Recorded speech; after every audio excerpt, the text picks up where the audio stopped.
ሰላምታችን በያላችሁበት ይድረስ ውድ የብላክ ላይን ሚዲያ ቤተሰቦቻችን የዕለቱን የረፋድ አዳዲስና የተመረጡ መረጃዎችን ወደ እናንተ ማድረስ እንጀምራለን። የጀነራል አሳምነው ልጆች በሰሜናዊው ቤተ አማራ አስደናቂ ጀብዱ ሰርተዋል። በጎጃምም በአገዛዙ ታጣቂዎች ላይ የተጠናና ውጤታማ እርምጃ መውሰዱን የቀጠናው ፋኖ ገልጿል። አዲስ አበባ ጫፍ ስር እየተካሄደ ያለው ውጊያ አገዛዙን አስጨንቆታል። የሰሜኑ ጦርነት እንዲጀመር የሚወስነው ምክር ቤት ለስብሰባ ተቀምጧል። ዝርዝር መረጃዎችን ይዘናል። አሳምነው ክፍለ ጦር አራተኛ ሻለቃ ሳንቃ ከተማ ዙሪያ በርካታ የጠላትን ሰራዊት በመደምሰስ ታላቅ ድል ተጎናጸፈ። አሳምነው ክፍለ ጦር አራተኛ ሻለቃ ወልዲያ ከተማ ዙሪያ በገዶ በር እስከ ሳንቃ መግቢያ ወጥሮ አመራር ለማሳለፍ ያሰበን በርካታ የፋሽስቱ ብልጽግና ሰራዊት ሙሉ ለሙሉ ማጥቃት በማድረግ ልዩ ስሙ ዘንዶ ጅራት የተባለ ቦታ ላይ በርካታ ኃይሉን በመደምሰስ ታላቅ ጀብድ ፈጽመው ድል ተጎናጽፈዋል። በተጋድሎ የአሳምነው ልጆች ክንድ መቋቋም ያቃተው ጠላት በርካታ ቁጥር ያለው ሙትና ቁስለኛውን ሳያነሳ ቦታውን አስረክቦ ወደ ወልዲያ ከተማ ለመሸሽ ተገዷል። የፋሽስቱ ብልጽግና ሰራዊት ባለፈው ጊዜ እዚሁ ሳንቃ ከተማ መግቢያ ዘንዶ ጅራት የተባለ ቦታ ላይ ተደጋጋሚ ጊዜ ተደምስሶ ዙ 23ን ጭምር መማረኩ የአፋብን ምኒልክ እዝ ህዝብ ግንኙነት መምሪያ አሳውቋል።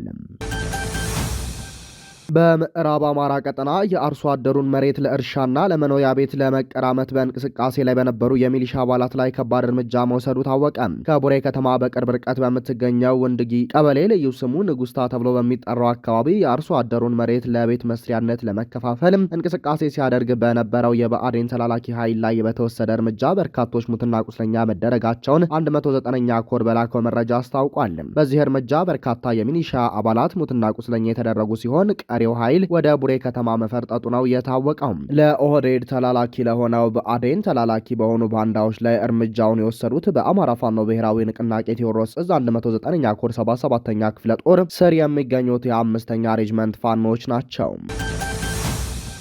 በሸዋ ቀጠና ከሰም አካባቢ ከፍተኛ የድሮን ጥቃት ስጋቶች ስላሉ ጥንቃቄ እንዲደረግ ተጠይቋል። ጨፍጫፊው የኦሮሞማው መንግስት ያለ ልዩነት ሴት፣ ሽማግሌ፣ ህፃን ሳይል የድሮን ጥቃት ለመሰንዘር ዝግጅቱን ጨርሷል። የትናንቱን ጥቃት ጨምሮ በተከታታይ ባሉ ቀናት የሚደረጉ ጥቃቶች እንደሚኖሩ ይጠበቃል። ለዚህ የጠላት የድሮን ጥቃት ምክንያቶች ከአቅሙ በላይ የሆነውና ከመናገሻዋ ከተማ አዲስ አበባ አፍንጫ ስር የሚገኘውን ከሰም ኮርን ለማዳከም ብሎም ቀጠናውን ለመቆጣጠር በማሰብ ነው። የከሰም ኮር ሁሉንም ክፍለ ጦሮች በጋራም ሆነ በተናጠል ሞክሮ ፋኖን ክንድ መቋቋም ያቃተው የጠላት ኃይል አሁን ነፃውን ህዝብ ሳይቀር ኢላማ ውስጥ በማስገባት ለጭፍጨፋ ተዘጋጅቷል ተብሏል።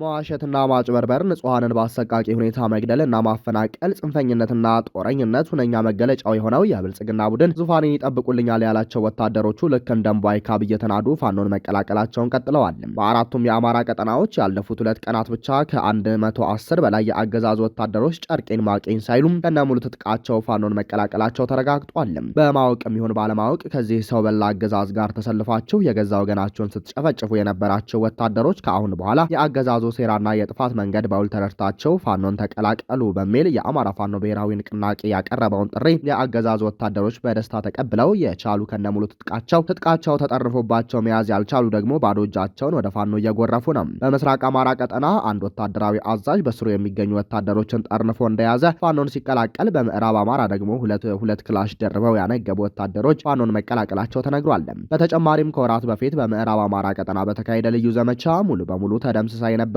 በኋላም ላይ ከሌሎች ክፍለ ጦሮች በተውጣጣ ሰራዊት ዳግም የተዋቀረችው የ25ኛ ክፍለ ጦር ዘመቻ መሪ ከነሙሉ ትጥቁና አጃቢዎቹ ፋኖን ተቀላቅሏል። የአማራ ፋኖ ብሔራዊ ንቅናቄ ጎንደር ጠቅላይ ግዛት እዝ 206ኛ ከፍ ያለው ደሴ ኮር ጀነራል ኃይሌ ዘውባንተ ክፍለ ጦር ውስጥ እጅ የሰጡ የሚሊሻና የፖሊስ አባላትን በድርጅቱ የምህረት አዋጅ መሰረት አስፈላጊውን ትምህርቶች በመስጠት እንዲለቀቁ አደረገ። የጀነራል ኃይሌ ዘውባንተ ክፍለ ጦር በስማዳ ወረዳ ሸረፍ ጎዲ ላይ በነበረ ውጊያን ምክንያት በማድረግ ራሳቸውን ለማትረፍ እጅ የሰጡ በርካታ የሚሊሻ የፖሊስና የብልጽግና አመራሮች ተይዘው በዓለም አቀፍ ሰብአዊ አያያዝ ማዕቀፍ ውስጥ እንዲያልፍ በማድረግ በክፍለ ጦር የፖለቲካ ዘርፍ አመራሮችም የፖለቲካ ግንዛቤ ማስጨበጫ ትምህርት በመስጠት ላለፉት 1 ሳምንት ተኩል ቆይተዋል።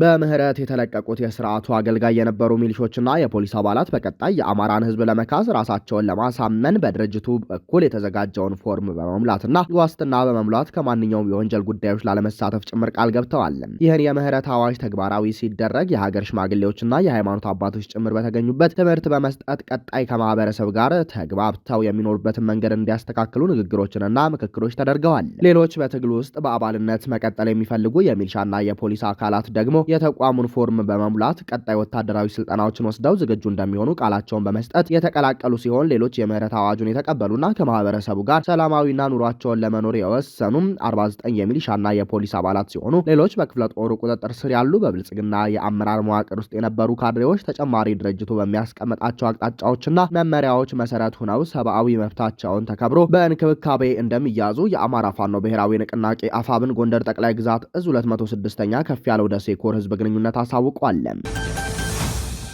የአማራ ህዝብ መከራን የተቀበለውና ጥቁር ማቅ የለበሰው ከአብይ መከላከያ ይልቅ በአድማ ብተና ወዶ ገብ ካድሬዎች፣ ፖሊስ፣ ሚሊሻና ካድሬዎች መሆኑ አርበኛ ጸጋ አለባቸው ገለጸ። አርበኛው ባጋራው መልእክት የአብይ አህመድ አድርባዮች አማሮች የማይችሉ በስነ ልቦና ቀውስ የዳከሩ የቁስ ሰቀቀናም የሆኑ ከእውነት ጋር የተጋጩ ለአዛዣቸው ታማኝነታቸውን የሚያረጋግጡት በወገናቸው ላይ ጭካኔያቸውን በመተግበር ያስመሰከሩ የአእምሮ ለውጥ የሚያስፈልጋቸው ከአማራ አራጆች ጋር ማዕድ የሚቋደሱም ባርነትን ህይወታቸው ያደረጉ ጎጠኝነትና አንጀኝነትን መለያቸው የሆኑም የአካባቢያቸውን ወንጀለኛ ቅዱስ አድርገው ከነሱ ወገን ያልሆነን ባለሰናይ ግብር የሚያራክሱ ሳይጠሯቸው አቤት ሳይልኳቸው አቤት ባይደናቁርት የተጣባቸው ኧረ ፊደላዊት መለያቸው የሆኑ የአማራ አንድነትን የሚቃረኑ ለእምነትና ለሀገር ግድ የሌላቸው ከኢትዮጵያ ታሪክ ጋር የተጣሉ የአማራን ህዝብ በአገዛዙ ደረጃ በመዋቅር ዘርፈ ብዙ የህልውና ጥቃት ሲፈጸምበትና የመጀመሪያ ደረጃ ፈጻሚ የሆኑ ታሪክ ደምሳሽ የሆኑ በአማራ ጥቅም የሚደራደሩ ህሊናቸውን በጥቅም የሸጡ አይጠገቤ አሳሞች ናቸው የአብይ ወዳደር አማሮች ብሏል። የአብይ አማራዎች እንደ ኤሳው ብክሩናቸውን አሳልፈው የሰጡ ናቸው። ህሊናቸውን መቆጣጠር የማይችሉ በስነ ልቦና ቀውስ የሚዳክሩም በተክለ አካላቸው ብቻ ሰው የመሰሉና የሆኑ ፍጡራን ማለት ናቸው የአብይ አይጠገቤ አማራዎችም። ዘወትር የግል ጥቅማቸውን ማዕከል አድርገው ይንቀሳቀሳሉ። የነገድ፣ የእምነት፣ የታሪክ፣ የህልውና ሀገርና ህዝብም ትርጓሜ አይገባቸውም። ቁሳዊ ሀብት ብቻ ያስባሉ። የአብይ አማራ በባህሪያቸው ተላላኪም ናቸው፣ መሳሪያም ናቸው። የሌሎችን አስተሳሰብና አቋም ያራምዳሉ፣ ያስፈጽማሉ። ነጻ ህሊና የላቸውም። ነጻ ህሊና ስለሌላቸው ደግሞ በነጻነት ማሰብና መኖር፣ መታገል፣ መሞት፣ መጻፍ፣ ነፍጥ ማንሳትና ራሳቸውን ችለው መቆም አይችሉም። በተፈጥሮ የተሰጣቸውን በነጻነት የማሰብ መብታቸውን በሆዳቸው ለውጠው የሌሎችን ሀሳብ ያራምዳሉ። ዘወትር የኃይል ሚዛን ይጠብቃሉ። ያሸነፈውን ያሞግሳሉ፣ የተሸነፈውን ደግሞ ይኮንናሉ። ቋሚ አቋም የላቸውም። ሃይማኖትም የላቸውም። የ27 ዓመታት ትህነግ ህወሓትን ትሮይ ፈረስነታቸውን እንተወውና በአብይ የ8 ዓመት አገዛዝ በተደጋጋሚ ተገልጧል ብሏል። የብልጽግናው ማዕከላዊ ኮሚቴ በቀጣይ የሚጀምራቸውን የሀገር ውስጥና ቀጠናዊ ጦርነቶች ለመወሰን በአዲስ አበባ ተሰብስቧል። 225 አባላትን የያዘው የአገዛዙ የፓርቲ ምክር ቤት የገዢው መንግስት ትልቁ ወሳኝ አካል የሚባል ሲሆን ይህ ቡድን ትናንት ከሰዓት ጀምሮ በፋሽስቶቹ አብይ አህመድ፣ ተመስገን ጥሩነህና አደም ፋራህ እየተመራ ተጀምሯል። የስብሰባ ማድመቂያ እንደተለመደው የአብይ አህመድ ዲስኩር ነበር ተብሏል። ብልጽግና ከትግራይና ከኤርትራ ጋር ለመጀመር ያሰበውን ጦርነት በይፋ ለማስወሰን እንደሆነ ተነግሯል። የተለመዱ ብልጽግናዊ የስንዴ የኮሪደር ልማትና የአገር በቀል ሪፎርም ሀሳቦች ዋናው የጦርነት አጀንዳ እንዲያጅቡ ብቻ የሚነሱና ትኩረት የማይሰጣቸው ናቸው። በአማራ ህዝብ ላይ የፈጸመውን የግፍ ወረራ ተከትሎ ያልገመተውና ያልገመገመው ሽንፈት የደረሰበት አገዛዙ የውድቀት ሰበቡ ላይ ቀጠናዊ የጦርነት መልክ ለመስጠት ብቻ በጣረሙት እየተንፈራገጠ ነው። አብይ አህመድና ቡድኑ በምርታማዎቹና ምቾቹ የአማራ ግዛቶች እንኳን መዋጋት ተስኖት እየተገረፈ እየተመለከቱ በበረሃ ውጊያ የሚታደግ ኃይል እንደማይኖር አያስብም ተብሎ አይወሰድም። ይልቁንም በሚጠላው ህዝብ ትግል እየተመ የውድቀቱ ዋዜማ ላይ መሆኑ የማይቀረው ድል ህዝብ ማስመዝገቡ የመንጋትና የመምሸት ያህል እውነት ሊሆን መቃረቡ እረፍት አሳጥቶት እያክለፈለፈው ነው። ብልጽግና በዚህኛው ማዕከላዊ ኮሚቴ ስብሰባው በቀጠናው አሳቦ የመውደቅ መንገድ በአጨብጫቢዎቹ ካድሬዎች አጽድቆ ይወጣል ተብሏል። ጦርነቱ የማይቀር መሆኑን ብዙ የጂኦፖለቲካ ተንታኞች እያነሱት ነው። ጦርነቱ ግን ተንታኞች እንደሚያነሱት የልዕለ ኃያልነት የትኩረት ማዕከልነት ወይም የብሔራዊ ጥቅም ጉዳይ አይደለም። ይልቁንም እየከፋ የሄደውን የባለጊዜዎች አወዳደቅ ጠግኖ በለዘብተኛ ውድቀት የመሰናበት ፍላጎት ነው። በዚህ ማዕከላዊ ኮሚቴ ውስጥ በአስተሳሰብ ደረጃ ብቻ ሳይሆን በማንነትም አማራ ያልሆኑ አሉ። አማራ በብልጽግናዊ ኮታው 45 አባላት አሉት። ከእነዚህ ውስጥ 75 በመቶዎች ባንዳ አማራዎች ሲሆኑ 25 በመቶዎች ከማንነታቸውም አማራ አይደሉም። አገዛዙ በድርጅታዊ ማዕከላዊ ኮሚቴ የሚወስነው ውሳኔ በቀጥታ ጦርነቱን የሚያስጀምር ነው ተብሏል። የጦርነቱን አይቀሪነት ዓለም አቀፍ ተቋማትም እያረጋገጡት ነው። ዋነኛ ትኩረቱ በሰላምና ጸጥታ ጉዳዮች ላይ ተደርጎ የሚሰራው ኢንተርናሽናል ክራይሲስ ግሩፕ ኢትዮጵያንና ኤርትራን እንደዚሁ እንደዚሁም በትግራይ ክልል ያለው አሳሳቢ ሁኔታ አስመልክቶ ይፋ ባደረገው አዲስ የጥናት ሪፖርት ላይ እንዳመላከተውም በኢትዮጵያና ኤርትራ መካከል እየተባባሰ የመጣው ውጥረት እንደዚሁም በፌዴራል መንግስቱና በህወሓት መካከል መልሶ እያገረሽ ያለው የግጭት አዝማሚያ ወደ ጦርነት ሊቀየር ከጫፍ ላይ ደርሷል ሲል አሳስቧል።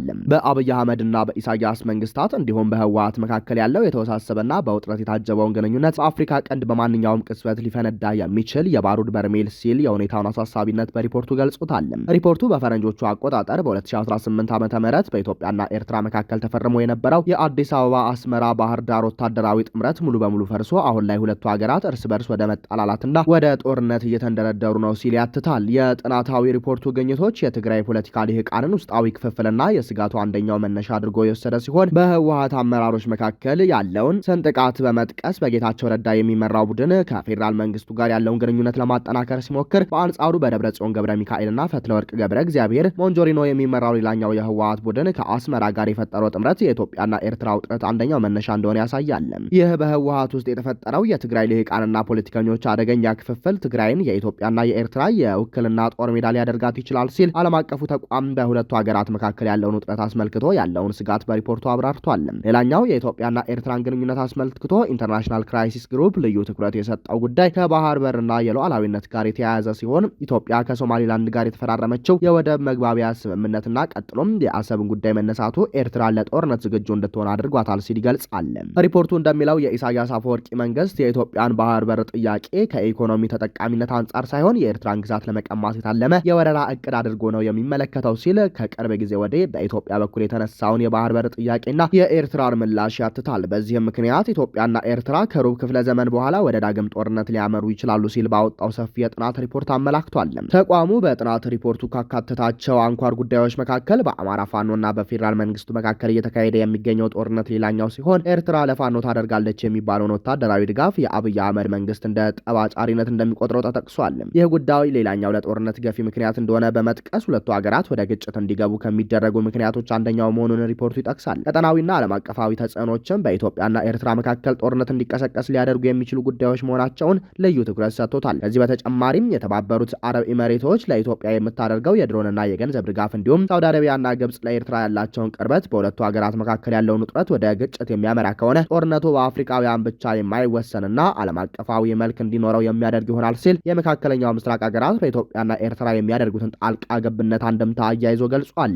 የአፍሪካ ህብረትና የምስራቅ አፍሪካ የልማት በይነ መንግስታት ኢጋድ ግጭቱን የመቆጣጠር አቅማቸው እጅግ መዳከሙን በመጠቆም የአህጉራዊና ቀጠናዊ ተቋማት ድክመት ጦርነቱን ለማስቀረት የሚቻልበት እድል ጠባብ እንዲሆን ማድረጉን ጠቅሷል። በኢትዮጵያና ኤርትራ እንዲሁም በትግራይ ክልል ያለውን ልዩ ሁኔታ ትኩረት ሰጥቶ ሰፋ ያለ የጥናት ሪፖርት ይፋ ያደረገው ኢንተርናሽናል ክራይሲስ ግሩፕ ዓለም አቀፉ ማህበረሰብ በተለይም አሜሪካና የባህረ ሰላጤው ሀገራት በአስቸኳይ ጣልቃ ገብተው አዲስ አበባና አስመራን ወደ ጠረጴዛ ዙሪያ ካላመጡም የፈረንጆቹ 2026 ዓመተ ምህረት የአፍሪካ ቀንድ ወደማይወጣበት ቀውስ ውስጥ ይገባል ሲል ምክረ ሀሳቡን አስቀምጧል። የሀገርን አንጡራ ሀብት የኢትዮጵያ የኢኮኖሚ ሞተር እንዲሁም የገቢ ምንጭ የሆነው ቡና ለዘመናት የኢትዮጵያና የኢትዮጵያውያን መለያ ሆኖ ቀጥሏል። የኢትዮጵያ ትልቅ የገቢ ምንጭና የውጭ ምንዛሬ በማስገኘት ግንባር ቀደም የሆነው የቡና ንግድ በኮንትሮባንድ ህገወጥ ነጋዴዎች ምክንያት አሁን ላይ ችግር ውስጥ እየገባ እንደሆነ ጥቆማዎች ደረሱን። እነዚህን ጥቆማዎች ይዘን ማጣራት አደረግንም። ኮንትሮባንዲስቶች፣ አንዳንድ ህገወጥ ነጋዴዎችና ከእነዚህ ጋር ቅንጅት የፈጠሩ በመንግስት ተቋማት ውስጥ የተሰገሰጉም የኢትዮጵያ ምርት ገበያ ከቡናና ሻይ ባለስልጣን ከፌዴራል ፖሊስና ከሌሎች የጸጥታ ተቋማት ተወጣጡም እዚህ ስራ ላይ እንደተሰማሩ መረጃዎች ደርሰውናል። የቡና ኮንትሮባንድ በሰፊው የሚያልፍበት መንገድ የሸገር ከተማ ሲሆን በሱሉልታ ኬላ በር፣ በደሴ በር፣ በቱሉ ዲምቱ፣ በአዳማና በአፋር በኩል ወደ ኮምቦልቻ፣ አፋርና መቀሌ በሚወስደው መንገድ ድርጊቱን በግልጽ ይፈጸማል። ምንጮች እንደሚጠቁሙት በእነዚህ በሮች ላይ ለስርቆት መንገድ የማይሰጥ ቴክኖሎጂ ቢኖርም ተግባራዊ አልተደረገም። በኦንላይን ሲስተም ከሁሉም ጉዳዩ ከሚመለከተው የመንግስት መስሪያ ቤት ጋር አስተሳስሮ ለመከታተል ምቹ በሆነ መልኩም ሲስተም በመዘርጋት ቡናውን ማን እንደሸጠው፣ ከየት እንደተገዛ፣ ማን እንደገዛ፣ ወዴት እንደሚሄድና ሙሉ መረጃ ማሟላቱን የሚገልጽ መረጃዎችን ማረጋገጥ ይቻላል። ይህ እስከሚደረግ ድረስ ቡና ጫኙ መኪና ላይ ጥብቅ ቁጥጥር ተደርጎ ቢሰራ ሀገርንም ከኪሳራ ማትረፍ ይቻላል፣ ህገወጥነትን ማጥፋት ይቻላል የሚሉት አንድ ጉዳዩን የሚያውቁና ስማቸው እንዳይጠቀስ የጠየቁ የንግድና ቀጠናዊ ትስስር ሚኒስቴር ሰራተኛ ናቸው። አንዳንዴ ቡና የጫነ መኪና ኬላ ላይ ሲደርስ ምንድነው የጫንከው ሲባል ሸቀጥ ነው በማለት የሚቆጣጠሩ የጸጥታ አካላትን በጉርሻ በመደለል ያለአንዳች ችግር ቡናውን የጫነው መኪና ወደሚፈለግበት አቅጣጫ ይሄዳል በማለት ተናግረዋል። ከሹፌሮቹ እንዳረጋገጥነው ደግሞ ኮንትሮባንድ ቡና የጫነ መኪና ኬላዎች የሚያልፍበት መንገድ ቡና ጫኙ ከቡናና ሻይ ባለስልጣን ባለሙያ ጋር በመስማማትና በመመሳጠር ሌሎች መረጃዎችን ሳያሟላ የቡናና ሻይ መሸኛ ደረሰኝ በማስቆረጥ ኦንላይን ሲስተም ላይ በማካተት ነው። ኬላ ላይ ያሉ ተቆጣጣሪዎች ኦንላይን ላይ ሲያዩ መረጃ ያሟላ ነው በማለት ይዘናጋሉ። ምክንያቱም ቡናውን የጫነው የመኪና ሹፌር ምን ያህል ኩንታል እንደጫነና ማን እንደገዛ ስለሚገልጽለት በቀላሉ ይሸወድና መኪናውን ያላንዳች ችግር ወደሚፈለግበት ሀገር ይደርሳል በማለት አስረድቷል።